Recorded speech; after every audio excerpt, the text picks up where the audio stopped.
Hi, I'm Ricardo. I'm from Guayaquil, Ecuador, and for the week 1 assignment, I'll be giving you some tips on how to record vocals. Well, first thing first, you need to choose a microphone.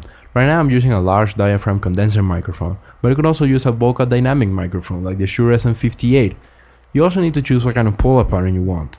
Maybe you can benefit more from an omnidirectional microphone rather than a cardioid one, or maybe you need a hypercardioid, I don't know. Basically you need to get the tools needed for getting the sound you want. Okay, tip number 2, get one of these. This is called a pop filter. It's gonna prevent the pops and the sibilants of some words to get through the microphone. Now, what am I talking about when I say pops or sibilants? For example, put your hand up to your mouth and say people or seashell. As you can feel, some consonants have these strong blows of air that's gonna get in the microphone, it's gonna damage the recording.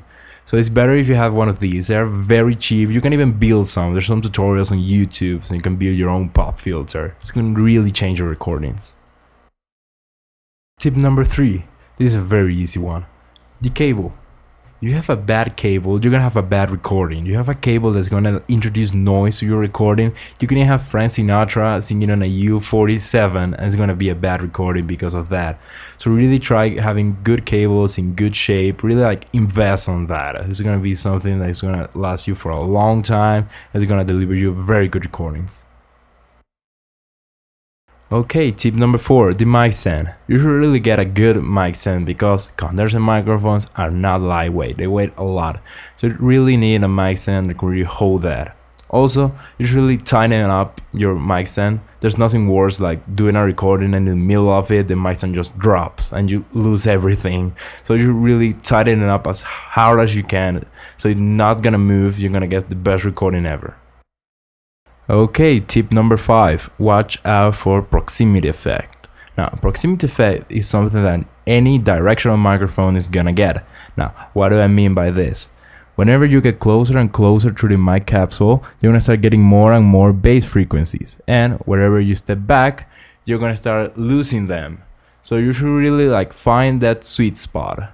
Now, what I usually do is I do this, I stretch out my fingers, and that's the distance where I first stand from the microphone.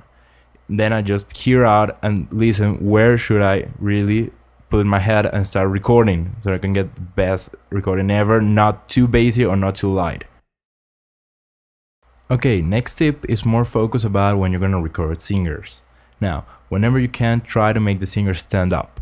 Because when you're sitting down, you're putting more pressure on your diaphragm, so it can't really fully extend and you're gonna have a less powerful performance.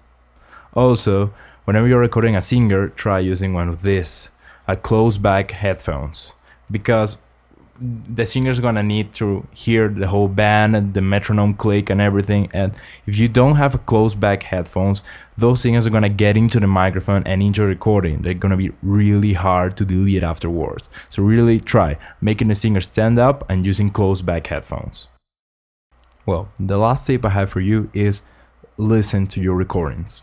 Whenever you finish recording something, just listen through it and check for any mistakes, any kind of timing mistakes, clicks, pops, anything. So if you think then you or the artist can actually do a better job, re-record it. Re-record it as many times as you need. Because it doesn't matter if you're the best mixing engineer or if you have the best mastering engineer. If you have bad recordings, the final product is gonna be bad. So try and get the best recordings you can so you can get the best product at the end.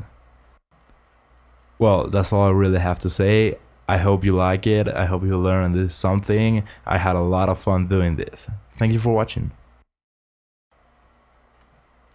Well, I had a lot of fun doing this. It was a really good learning experience. It really made me think about what are the important things I know about recording vocals and putting them in a good way so that everyone can understand.